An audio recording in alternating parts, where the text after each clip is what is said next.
goes a little something like this.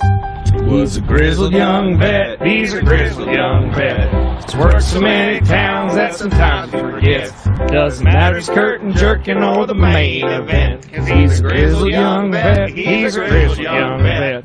He's worked so many towns that sometimes he forgets. Doesn't matter if he's curtain jerking or the main event. Cause he's a grizzled young vet, he's a grizzled young vet. The house was so packed that he thought it would blow. Cause he had a ton of color down in Puerto Rico. He's a grizzled. And we're live, ladies, gents, boys, girls, children of all ages. Welcome to Kayfabe Corner. I'm your host, JPO, Jordan Pierce Owens. I sit down with a wrestler from the pro wrestling community. It's a pretty basic intro, right? Hey, ladies and gentlemen, very excited to have our guest here this week. It's Chris Clow. How are you, good sir? Good, JPO. How you doing, buddy? I'm doing good. And that is my literal first question is, how are you? How are you doing on this Wednesday, Friday afternoon? We made it Friday. Woo! So, yeah, we're doing good, man. Got a workout in before the show. Was able to still Me stay too. in shape. Don't fact check that. I believe it. You probably outworked me, to be honest with you. Yeah. I see it. See? They don't come easy, right? That hurt my neck. Let's start off with, of course, the very basic question is, your origins of not even physically being in pro wrestling, just in wrestling in general. Where does wrestling first come into your life? Are you a kid? Is it later on? Gotcha. I was a kid, and it's a funny story. I did not like wrestling as a kid because I wanted to watch my shows. I wanted to watch cartoons. I wanted to watch Nickelodeon. You name it. I wanted to watch anything but wrestling because as a kid, it was an adult show to me, even though it was the classic era, as they call it now. And I remember my dad, I was on the couch watching some cartoon, and my dad sat down. He's like, come on, let's put wrestling on. It's only an hour. And he bribed me. If we watch wrestling, I don't know, I think I got like pizza or got to go somewhere. So I was like, all right. And I remember it clearly. It was All American Wrestling. And I was like, all right. And they had some jobber openers, what have you, recapping what had gone on throughout the week. And, my interest was waning. I couldn't wait for it to get over. And I saw Hulk Hogan. And instantly it was like, that's my guy. Who's that? And Dad, that's Hogan. I'm like, that's my guy. Hulkamaniac. Hulkamaniac was born that day. And then later on in the show, I saw Bret Hart. And I remember thinking, well, the guy I saw earlier was huge. He's a monster. And here comes Bret. This guy's cool. And he was smaller like me. I was a skinny kid, and he was smaller like me. And he could go and he was winning matches. And I saw him slap the sharpshooter on the guy tapped out. And I'm like, that's my guy. So I was a Hulkamaniac and a Hitman fan. Still am, many, many, many years later. And I remember when the show ended, I was like, Dad, when's it come on again? And I want to say this is before Monday Night Raw. Well, obviously it was before Raw. And wrestling was on, we got Superstars of Wrestling on Fox on Saturdays and WWF Mania on Saturdays as well. And then All American, that was all that I really got. And then Raw came into the picture and it was just full on strap the rocket ship. Let's go. Tuned on every weekend until we got Raw. Well, thank God. All it took was a bit of bribery of pizza. So exactly. I can still be bribed with pizza, by the way. Yeah, you can. Yeah, it's a very easy bribe. So you mentioned Hogan and Bret were kind of your guys. Did anyone else really capture your imagination as a youngster? Undertaker for sure. I was a big fan of his. I remember when he debuted and being scared of him. I tell the story all the time. I thought it was such a cool dude that I used to call him the underwear taker. I thought that was like the sickest burn in the world. So I kind of liked him, but I'm like, he's the underwear taker. That's what you get, and what have you. Piper, I loved watching Piper. Obviously, that's where I got a lot of the inspiration from my pro wrestling character was Piper. Trying to think who else besides those two. Ted DiBiase and the $1 Million Man, a huge Money Inc. Mark, I don't care. I hate that word. Huge Money Inc. fan. I still do. Still to this day, love Money Inc., DiBiase, and IRS, which is really cool. And you're gonna be on a show with DiBiase on March 8th. I know, I'm stoked. It's a funny story about this. Like, I've chased Ted DiBiase everywhere, not like a stalker matter, but when I lived in Maryland, Wizard World Comic Con was always up in Philly, and I would go every year. And this one year, Ted DiBiase was going to be there, and I'm super stoked. I'm finally going to meet him. He had to pull out for something. I don't remember what have you.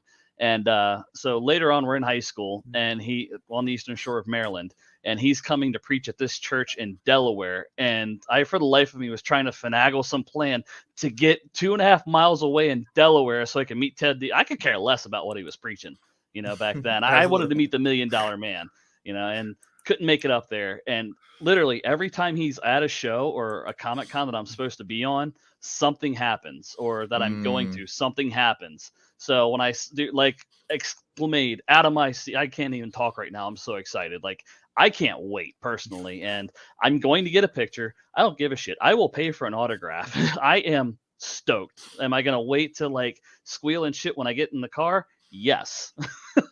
Now, try to get him in the ring to put you in the $1 Million Dream. Oh, Make I plan that happen. on it. I want to, but there's going to be so many hurdles and RPW management that I've got to suck up to see if that can even happen. Let me tell you. What do you mean? If you can get him in the ring, he's in the ring. Like, no one's going to stop you. I don't know if you get him in the ring for a promo and how much fun he's having, and oh darn, here comes the Scottish Nightmare. Yeah. I will finagle. I'll go into business for myself to make that happen, as long as I don't get any heat afterwards, and I'm welcomed back.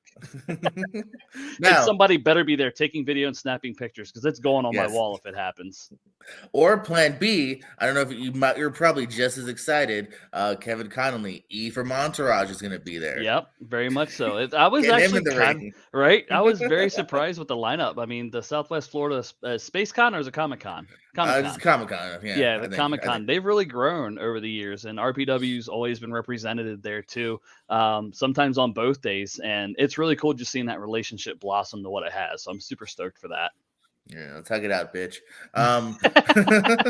Okay, so now let's talk about you actually physically getting into pro wrestling. Where does the idea start to accumulate? How young are you? When do you actually start making your waves into pro wrestling? I was when I first broke in, I was 17. I just graduated high school. I'm sorry, a year after I graduated high school. Waited for my brother, and we went in together in 2002. But I wanted to be a pro wrestler all my life. When I realized, that Saturday or Sunday morning rather, because it was All American, which was on Sundays, I knew I wanted to be a wrestler, but I didn't know how to get in. And my backup plan that I wanted to pursue was IT. And I'm doing that, working things out. Raw comes to Baltimore in '98, the very first Raw, and there's the very first Raw in Baltimore rather. There's a commercial for Maryland Championship Wrestling, MCW, that they were going to be in Glen Burnie, and they had a wrestling school at the same commercial. And I was like, hell, there's my way in. Okay. So they had a free day of training a couple times a year, and I couldn't go and actually get in because your parents had to come down and sign a waiver or what have you, but I would just go to the school and watch. I couldn't participate, but I'd watch. I just wanted to be in it. We would go to MCW shows and like hang out afterwards, like, hey, can we help break the ring down? And they're like, no, and insurance purposes, what have you. And and they're like, but if you want to help out, you can stack chairs. And dude, we were stoked just stacking chairs, anything to be a part of it. And then on June 4th, 2002, my brother and I signed up at Bone Breakers Pro Wrestling Academy in Baltimore, Maryland. Now, let's start off now with the origin of the character here. Are you Chris Clow, or what do you start off as? No, actually, my origin character was Chris Nightmare. It's we all did the backyard wrestling. We've all done it. I don't care how taboo it is or what have you now. It's a fad that I guess I'm pretty sure is faded out by now. Back then it was huge, and that was the characters we came up with was Chris Nightmare. And basically I was like Silent Bob. I didn't speak, I didn't cut promos, I didn't do anything. I had like a goth vibe going on because that's the crowd I hung out with in high school, and that was my group. And basically just transferred that to the ring. I was silent. My brother and we tagged all the time. He was the mouthpiece, I was a silent guy. Kind of like a modern day Jay and Silent Bob. It's the best way I could describe it. And that I started out as that Chris Nightmare, went all around. Eventually I started using my real name when I refereed for Maryland Championship Wrestling, which is a fun transition. Is that the real name, or what's that? Chris Clow? Yeah. Yeah, that's my shoot name. Okay, that's what I was wondering. I never know. I never know anymore. No worries. Yeah, my that's my shoot name. My government name, Chris Clow. Yeah. So Maryland Championship Wrestling had closed its doors about 2 years into my brother and I being in the business. So we hit the road, didn't know what we were doing. And this is back in the early days. You're sending VHS tapes. I had floppy disks. I was all in IT, dude. I'd be like, back when computers had floppy disks. Pop this in. Here's my promo picture. It's got my match on it. Good guy, bad guy, what have you, all this stuff. Resumes were being sent out just anywhere we could get booked back then. Wrestling was kind of like on that downfall, so it was really hard to find a spot. But, we went all up and down the East Coast and just had a blast. I'd get off work on Friday. I wouldn't go home. I'd pack my bags and they'd be in my truck. while I'm at work, and we'd all meet in Annapolis at this Denny's parking lot because they didn't tow. That was the key. Yes. So That's we always meet a at fun thing to figure out. yeah, meet at Denny's. We'd leave our stuff in the back. Management was cool. We'd let them know. They're like, yeah, we're not responsible. Whatever happens, we're like, that's fine. Our stuff will be in the back. So thankfully, none of our cars ever got broken into or anything like that. But we'd get a quick meal at Denny's to go, hop in somebody's car, and just hit the road. And I wouldn't be back till either late Sunday or I would be driving to work Monday morning after coming right off the road, and had a blast. Maryland Championship Wrestling reopened again, I want to say 3 or 4 years later, and they needed a referee. And I was just working out at the wrestling school, like, and when someone's having a match, you either volunteer or somebody is a referee. And I was doing that, running around, doing the thing. Judge Jeff Jones walks in and sees me reffing and starts laughing. Of course, I'm like, all right, I'm getting ribbed by the judge. And he yells, he's like, Danny, found our ref for Saturday. And Dan's like, oh, shit. Hey, you want to ref? I was like, why not? I get on a show. So the only thing is I can't referee as Chris Nightmare. So I just went out there and used my regular name. Humble brag, I got good at it and I ended up staying a referee. The good thing about that is I was a trained wrestler. So anytime they needed a ref bump, somebody that was aside from a punch or something, I took it. Played out in my future because I got powerbombed by Kevin Nash. There you go. So that's my favorite part about being a referee, was that happening. I sent Jerry Mercury packing to WWE in his last match in Maryland before they became M&M. They had a loser leaves town match. Him and I had history from a long time ago when I was a referee doing something else. And he actually asked to work me because he knew I could wrestle and wanted to wrestle. So that he gave me a rub with that. And hands down, my favorite match forever will be, because it was just amazing. And then it all just kind of steamrolled into the character I am now. When I went from referee to wrestler, they already knew Chris Clow, so I couldn't just be this character. And it just kind of took off. I embraced my Scottish roots and went to town on it, man. So how does that new transition kind of happen? When do you kind of say, is it the Matthews match where like, oh shit, let's just put him on the roster more so? Or is it you vocally saying, hey, I want to, transition out and go back into full-time into wrestling? How do you get into being like, no, I'm a wrestler now? So the hard part about that was, needed a spot to open. I was probably 100 pounds lighter than I am now. So I'm still a small guy, but I worked out. I couldn't get big, but I was cut, what have you, and everything. So, but I was still smaller. And the promoter, Danny's like, listen, you're a good referee. And they needed good referees because Derek Moore had just signed with WWE as well. And he was one of our main referees. And that's who I modeled after. So he's like, you're a good referee. Do me a solid and I'll pay you back. And I was like, and I trusted Danny. I always have. And I was like, all right, yep, I got you. And I guess, as a thank you, whenever a name was brought into the ring, coincidentally, I'm refereeing. That's how I ended up getting powerbombed by Kevin Nash. Same with Jake, with Ron Simmons. A lot of people I can't remember that I just randomly find pictures of. But Kevin Nash was like the end all go all, which was really cool. So I just go back to that real quick. When refereeing, I'm in the ring doing the thing. And Danny told me the story later. Kevin and I had already interacted. We established I'm a heel referee again. Kevin and I interact. He gets out of there. I go back to refereeing. Kevin looks at Danny, who was wrestling, and goes, the referee's a pretty cool guy. And Danny's like, yeah, that's Clow. He's been with me forever. He's awesome. He knows what he's doing, blah, blah, blah, blah, blah. And Nash goes, good, good, good. I'll lay him to bed easy for you. So that popped me finding that out in the back. And the funny thing was, before the show, I'm all over the place. Nobody knew who was taking the power bomb. All I knew was Nash was getting the finish, I'm sure. And then we come up with what's happening, what's going on. It's going to be a DQ finish. I was like, all right, cool. So we're in the back, we're talking. Nash is like, yeah, I'll do something. I'll give you the side knee, pop you in. Up we go. And I'm like, cool. So we're talking. And I'm like, so how do you want to be? We're 2 matches away. I was like, how do you want me? I know that when you come in, I got to be at your side. Do you want me arguing with you like this and setting up for it? Or do you want me straight on with you? And he's like, and we're in the middle of the locker room, by the way. Everybody's talking. It's chaos. Nash goes, no, I got you right here. And he goes, I'll just come in. And he put his arm around me and gave me the knee. Locker room went silent. Because at that point, they're like, shit, Clow's taking the power bomb. So we do the thing. Cool. He walks away. My buddies come up. Holy shit, you're taking it. And I'm like, I know, I'm marking out so hard right now. Such a fan. Up, down. It was a great time. The way the transition happened, getting back to your original question, is we ran a storyline. There was a manager there who was buying contracts. And what he did was he bought my contract as an MCW referee because he saw that I had potential to wrestle. And I began training at the wrestling school, which was Gilbert's Pro Wrestling Academy at that time. They set it up for a bunch of TV tapings, which was Rage TV in Maryland. And they were basically just like the old studio matches. You go in, have a quick 4 or 5 minutes, squash the guy, promo, out you go. And that transitioned over to live shows, and we just kept my name going from there. So we ran a little story where, like, I'm training to be a referee, and training to be a wrestler. And Rage TV was where I got to show everything off. And then that transitioned into shows. And then from that's where Scottish Nightmare came to life. Now, just to rewind a little bit, because I always do like to ask, do you remember the very first ever match you had? I do. So, well, let me ask you, in front of a crowd or like at the wrestling school? Give us both if you remember even the school one. It was against my brother, and I'll never forget it because we came up with the stupidest names we could come up with. He was Miracle Morris, and I was Charisma Clow. And we just went at it. It was at a birthday party because the wrestling school would have birthday parties and they would always have matches or whatever. And we were what they call the bump boys. So we're showing the kids how to take bumps. We're running the ropes and the kids are, keep on running. They're blowing us up and stuff. And I was sitting there just resting on the second rope and I heard pounding in the ring. And I'm like, well, that's him.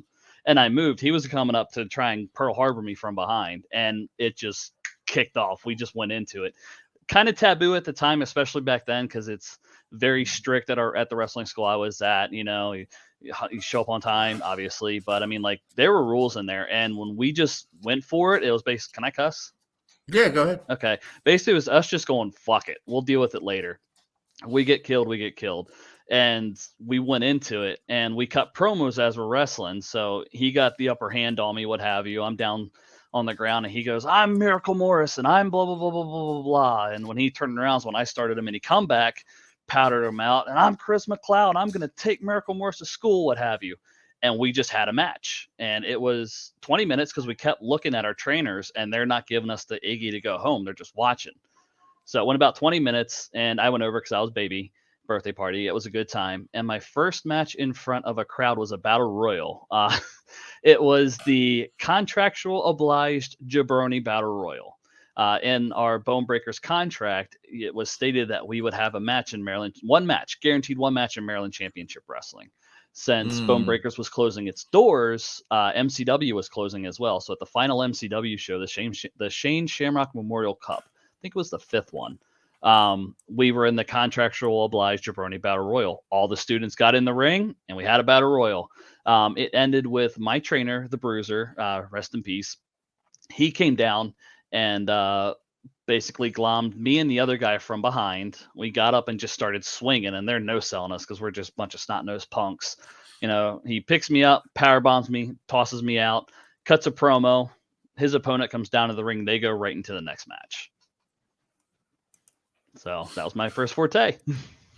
And you probably have had a couple matches since then. What's some of your favorite matches? What comes to mind as something you really are proud of, or just that you really enjoyed? Aside from Joey, my second favorite match of all time is when I worked Ruckus up in Maryland. We had a blast, and not only was it fun, but it was basically my big fuck you to the management in the back, and that's a shoot. So the management in the back just kept messing me around, what have you. Hey, go in the ring with this guy. Basically, management thought I couldn't work. I was working for this company. They were the only ones in Maryland. They thought I couldn't work. I guess they didn't want me to work. I was getting squashed all the time, what have you. Made my voice heard. I'm like, hey, this sucks. What's wrong? Why are you treating me this way? And they're like, well, can you go? And I'm like, of course I can go. You've seen me at the wrestling school with your students, So they're like, okay. So they feed me Ruckus, and I'm super glad they did because he kind of knew that too. He's like, hey, let's fucking give it to him tonight. And we did. We went full out. I was doing this character called the King of Baltimore, and it was the most ridiculous thing ever, but it was stupid fun. Like, we had a Burger King crown that I wrapped in tinfoil that we said was like the most precious thing in the world. The Queen herself, Her Majesty, had that delivered to me. I mean, you could tell it was flimsy and terrible, but and it was just nuts. And Ruckus and I just went at it. And if you see me at RPW shows, when I've got the guy down and the crowd's chanting their name, I'll get right in there, let's go so-and-so, and clap along with them. Just stupid dick move. I came up with that during Ruckus's match, and it never left. And just, I learned a lot with him and showed management I could go. So that would, for those reasons, and just because it was fun, I got to work a friend of mine. That's definitely number 2. I've had some bangers in RPW. The Royal Rumble 2 years ago that I got to be in, that one was fun for a lot of personal reasons. There were some guys in the ring there that didn't really know how I was, and during that match, they're like, shit, Clow's pretty fucking cool. So he's having fun. I mean, there was one spot in the match where we just did a dog pile on one guy, and it's mainly because I just went dog pile. We jumped on the dude. It was just so much fun. Getting to wrestle Zach for the title in my hometown here in Punta Gorda was a good time. My kids were in attendance there. My wife, family were there. They got to see me win something big, which was super cool. Super cool to me for personal reasons as well. And then I had a match with Scyther at the Fighting for the Cure show. That was a banger. You remember that? You were ringside. I say, yeah, I've seen these last couple matches. Right? You were ringside on that one. And then when I got to work, I worked my brother and Adam Ugly a lot when we first broke in, because we traveled a lot together. And this other fed called MCW, this is after Maryland closed their doors, was Maximum Championship Wrestling. And we had so much fun there. It's where my brother Adam and I came up with a triple nut shot, because we were always in triple threats. Yeah, exactly. That's what people do. But it was just so stupid. My brother and I, we have very much Beavis and Butthead humor. And Adam Ugly is in there as well with it. So we're just trying to figure out what we can do different. And I just go nut shot. No, we'll get disqualified. It's in front of the ref. And I'm like, not if all 3 of us do it. And they're like, how the hell are we going to do that? Was human centipede one behind the other? And it's like, no, we'll kick each other. He's like, how? I'm like, kick with your right leg on 3. And we stood in a triangle. 1, 2, 3, boom. And it's awesome, So we came up with a little spot, what have you. I come down and we're doing the thing. We get up, time comes for the nut shot, boom, crowd pops. Boys in the back pop because they didn't see us do it, and ref didn't know what the hell to do. That was one of my favorite things in the world, was coming up with that spot, and we would just randomly do it at times. My brother and I coming up with the ass punch when we were a tag team. Literally, all I do, I get the guy, I boot him, put him in a front-facing headlock, tag him in. He comes off the top. He goes up top, goes ass punch, just comes off and punches him right in the ass. That's all it is. Boom, right in the ass. I get a guy down, put him on the face, I come off the ropes. I yell headbutt. That's a headbutt in their ass. Just dumb as hell, but it's so fun. Absolutely. Now let's flip that on the bucket list, the to-do list. Is there anyone, and we'll start off more kind of locally, Florida, if you won't even have anyone in Maryland, who haven't you wrestled? We're like, oh man, I want like a one-on-one with them or a tag or anything. I never got to wrestle Brian McBride up in Maryland on in a one-on-one match. I got to wrestle him a bit in this wrestling school, but that doesn't really count. I never got to wrestle him one-on-one, mainly. Well, he was baby. I was refereeing a lot. And then we were just on 2 separate platforms when it came to my heel and what I was doing on the card and what he was doing. Always wanted to wrestle him. I never got a chance to. I gotta be honest, I've wrestled a lot of guys that are, that I've seen on the independents, what have you. I've wrestled a lot of guys that down here in Florida that I didn't really know the scene when I moved down here. And Joe Abel gave me my quote unquote break because I hit him up maybe 2 weeks before the first Fighting for a Cure. I didn't know the guy. I was like, hey, if you have room, great. Was that your first Florida show? Yeah. Oh, that's crazy. I had no idea either. Okay. Yep. That was my first one down here in Florida. Yeah. I didn't know. I think you were Real at the time or someone else. I don't remember, but whoever was running in Fort Myers, I didn't know about them and I couldn't get in contact, but I heard about it. The first Fighting for a Cure show, I think, is when I learned about Scyther School. I don't remember. And then, I mean, I knew like stuff up north, Orlando, Tampa, what have you, but they didn't want to pay. And I was well past that in my life where I wanted to work for free. But yeah, that was my first show, was Fighting for a Cure. I hit him up 2 weeks before the show and I was like, hey, I understand. If not, can I come check you out? I've got my gear. Here's my reference, basically an old school tape. Like I would have sent, here's my references. Here's my promo pics. I see you're from Maryland. We've got the same friends in common. They'll vouch for me. And to Joe's credit, he reached out and my guys vouched for me. I'm trying to think. There's there's been a few that I'd love to work that bucket list. Perfect. It'll never happen. And that's mainly on me because I should have made this jump earlier. I would love absolutely nothing more than to work Minoru Suzuki. I would love that. I don't care if it's bell rings, I get knocked the fuck out and that's it. I could care less. Bucket list is Minoru Suzuki. I've came to terms in peace that it'll never happen. But if there was ever an opportunity, I would jump on that so fast. Is that it? That's it? That's your number one guy? That's kind of it at this point. Nice. I've done a lot in wrestling, and I'm very fortunate for the things I've done, the people I've worked. I made it to WWE as an extra in 2017. I was a human sign for the Kevin Owens show. I got a tryout match the next day at SmackDown, which was super dope because we went with a Dusty finish for my tryout match. So, everybody there, and I was thinking all day, what can I do if we get the match? I want to stand out. Everybody's going to be doing their finishers. Everybody's going to be doing this. People are going to be doing that. We couldn't take powders outside the ring. You couldn't come off the top. You could hit the turnbuckle, but you couldn't come off any of them. You couldn't come off bottom, second, or top rope. And I'm like, if I hit my finisher like everybody else does, what stands out? And I shit you not, I don't know if it was, the Lord or somebody, some other, gods, what have you, or I heard a voice in my head that just went, roll up with your feet on the ropes. I was like, shit, that'll stand out. I bet nobody's done that. So I kept it a secret. Garrison Spears is who I worked. Really great dude. And went to him. I was like, hey, I got an idea. Do you mind if I go over? Because they were like, leave it up to you. And he's like, no, what do you got? And I told him we're going to work around, do whatever, get a comeback, shoot me into the corner, or go to the corner, what have you. I'll shoot you in, shoot me in, I'll reverse you.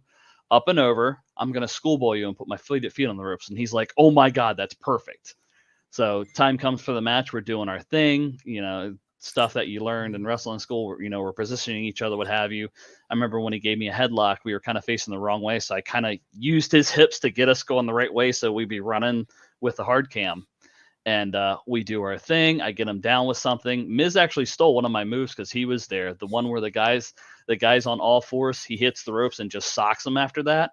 I did that during that match. And I saw him when I came down because we were coming camera side. And I saw him go, ooh. And, ended up using it that night on SmackDown. I was like, you bastard. It's still my line. But hey, it works. That's what happens. But we went into the spot, rolled him up. Ref came down. Ref counts 1. They see me get my feet on the rope. Ref hits 2. I'm hearing commotion in the background. Ref hits 3. The locker room popped. The locker room. The people that see this every single day popped. They're giving the ref shit. I powder out immediately, arm up, what have you, doing my thing, celebrating, walking to the ramp like there's a crowd, just like we've been taught. And the boys are giving the ref shit about it, which was perfect. Garrison's on cloud 9 with me. We were fine. Thank the referee, what have you. I went and I asked Derek Moore, who was watching our match. I said, has anybody? He goes, you're the first fucking person to ever do that. Nice. So, which was super dope. And then I followed up with John Cone afterwards. I waited till Thursday just to send thank you emails, follow-up emails, what have you. Appreciate the time. Just basically like you would with a job after you do an interview. And he's like, hey, no problem. Thanks for coming. It was great having you. Please keep in touch. Heard great things about your tryout match, what have you. Kept in touch with him. COVID happened. Things didn't work out, which is fine because the dream was to make it to WWE. I may not have gotten signed, but I main evented Monday Night Raw. If you think about it, human sign, main event was that was the main event for Monday Night Raw.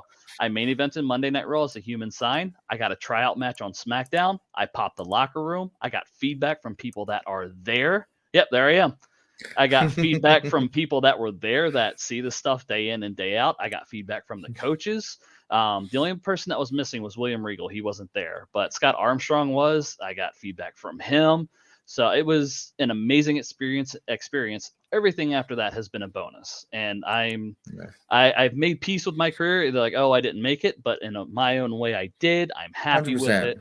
Yeah, so it's been a hell of a journey. You determine what banking it is. That's how I always do. Very much so.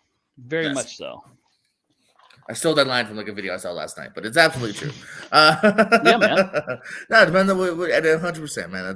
That's great. I know you have a hard out, so we'll just do a couple quickies here. And, sorry about that. We'll this has been a good time. Not at all. I'd have to have you back. We'll definitely talk a little bit more. Please do. A very serious question, so I need a Okay. serious answer. Have you seen any good movies lately? Current movies or just movies and old movies? What have you? Anything that you saw recently that you enjoyed. Doesn't have to necessarily be a recent I, release. for the umpteenth time, watched Killer Clowns from Outer Space yesterday. Okay. Phenomenal movie. Highly I phenomenal. started it. I haven't finished it. I And love that haven't sat movie. down and watched it. Okay. Today's Friday the 13th, so annual viewing of Friday the 13th, part I'll 1 have and to do part that 2. tonight. Yep. Wife and I watched Die Hard over Christmas, like always. Phenomenal Absolutely movie. greatest Christmas movie of all time. Yep, absolutely. That's pretty much it on the list. Alrighty. And then one more too is where do you Sure. see yourself in 5 years? No idea. Be honest with you, I've got no clue. I hope to still be wrestling as long as my body holds up. I'm going to be 40 years old this year. Honestly, I still feel like I'm in my 20s. I feel like I can still go. From the break since the hurricane that we had, I have been kind of taking it seriously, eating better, working out more, working on my cardio. My body may not have changed, but cardio seems to be doing really well. Obviously, there's no real ring cardio like ring cardio itself, so we'll have to see if that holds up. To be honest with you, in March at the show. Hopefully, if all things work out, hopefully I'm still in good shape. Body's held up as far as all my physicals and everything go. I had to get a physical earlier last year, or towards the end of the year rather, because I put in for extra work for WWE. Everything looks good there. As long as the body holds up, I hope to still be wrestling. If not wrestling, hope to be involved some way, whether it's just checking out shows, coming to RPW, doing commentary, ring announcing, what have you, and just be involved in some way. Not everything has to be in the ring. I'd be more than happy doing stuff backstage as well when it's time for me to wrap that part up. Yeah, absolutely. And then finally, just any plugs, anywhere people reach you if they want to book you, fans, do you have any merch, Yeah, for upcoming sure. shows, things like that. Gotcha. I do have some. I've got promo pictures. Got late into the T-shirt and merch investing game, so I don't really want to throw my hat in that. But I've got promo pics. You can always find them at shows. I have my contact. If you ever want to reach out, I'm open to it. It's Chris. It's super easy. I'm a huge fan of Ghostbusters, so it's chrisgotslimed@gmail.com. You can see the Ghostbuster poster right there. And here is my Proton pack that I have hanging on the wall as well. And Nice. so obviously huge Ghostbuster nerd. You can find me on Twitch, twitch.tv/slimpickens_plays. It's kind of like my video game persona that I took on. Wanted to separate myself from the wrestling business. Just like to see that kind of take off, but I'm getting up there. I got a full-time job, wife, 2 kids, so I can't dedicate myself to streaming. That's absolutely fine. I'm a huge family man. My wife and my kids are my pride and joy. And my shoot job I legit love and love working at. So that kind of takes the priority. Aside from that, you can find me on Twitter. I don't tweet a whole lot, but I am on there. Twitter is @King of Baltimore. And you can find me on Facebook. There's my Twitter, or Twitch rather. Thank you so much. Follow. Appreciate that. Thank you. And then let's see, Facebook.com, I believe is just /Chris Clow. If you have any questions, want to book me on there, please feel free to. I don't have a personal page. I have a personal page and a wrestling page. I don't keep up my wrestling page. It kind of fizzled out. But if you send me a message on there, if you find me that way first, I can absolutely respond too. Absolutely. It was a pleasure talking to you, my good sir. Yeah, for sure. Thanks for having me. Follow him in all his endeavors here. That was the one and only Chris Clow. JPO, thanks for watching. You know what to do. Like, subscribe, tell a friend, hit the bell, tell an enemy even about it. So thanks for watching. And good night, good luck. And as always, keep it kayfabe, if you will, please.